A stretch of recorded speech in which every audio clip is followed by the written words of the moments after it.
गंजाम जिला बेगुनियापड़ा ब्लॉक अंतर्गत मर्दकोट ठारू झरनई पिचु रास्ता काम आरंभ होइछि। तबे कार्य उपयुक्त गुणवत्ता अनुसार करने स्थानीय लोके दावी करिसेंति। शनिवार एने बहु स्थानीय बासिंदा कार्यस्थल को जाई काम अनुध्यान करिसेंति। सठिक मात्रा रे गोड़ी पिचु बजरी उपयोग करी सरकार को नियम अनुसार काम करने को प्रशासन को अनुरोध करिसेंति। ग्रामवासी उक्त रास्ता निर्माण कार्य किपरि दीर्घस्थायी होई परिबो सेने ग्रामवासी माने दावी करिसेंति।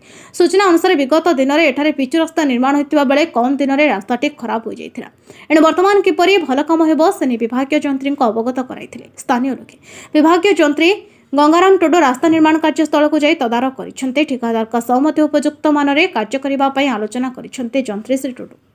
मो परिचय होची गंगाधर झाली मर्दगोड ग्राम बासिंदा। तो आमे आस्थलु सकाळु आमे काम वर्तमान आरंभ हलानी 2 मास पूर्व। तो प्रथम फास्ट मेंटलिंग हेतिला प्रथम देखितलु। तो मेंटलिंग से जो पत्थर गुडा उठी गितला प्रथम।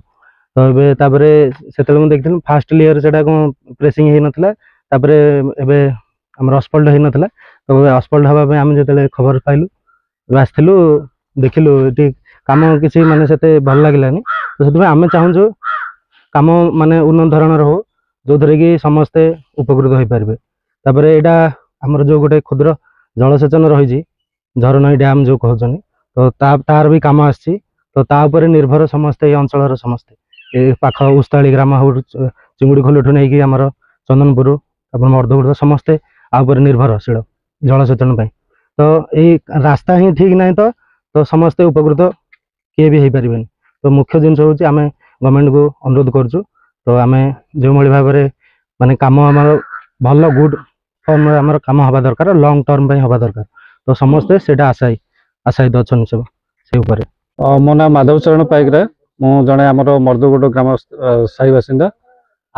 आमर अभियोग है दीर्घ दिन धरी ए रास्ताटे बहुत माने बार बार आसी काम बहुत कंट्राक्टर आसी किंतु खराब काम करी पलाउं जे 6 मास भी जाऊ नथला। तेणु आमर अभियोग है एकमात्र जे रास्ताटा किपरि जो 1.5 इंच थिकनेस बर्तमान रखिंट आम सरकार निवेदन करुचु जे तार थिकनेस टी बढ़ातु जहाँकि ए माने जो आमर झरनई डैम प्रोजेक्ट थिबा जुगु प्राय आम गाँव प्राय अंचल बहुत लोक ए झरनई डैम उपरे माने निर्भर करते। एटार गो फार्म गोटे रही। तेणु आगु आगु बहुत गोटे डेवलपमेंट होबार अच्छे। तेणु आम सरकार निवेदन करुचु जे यार थिकनेसटा बढ़ातु जहाँद्वारा बहुत दिन स्ट्रंग रहिबो गाड़ी बस मोटर सब यातायात हो पार एवं लोक सुविधा जापरेंगे।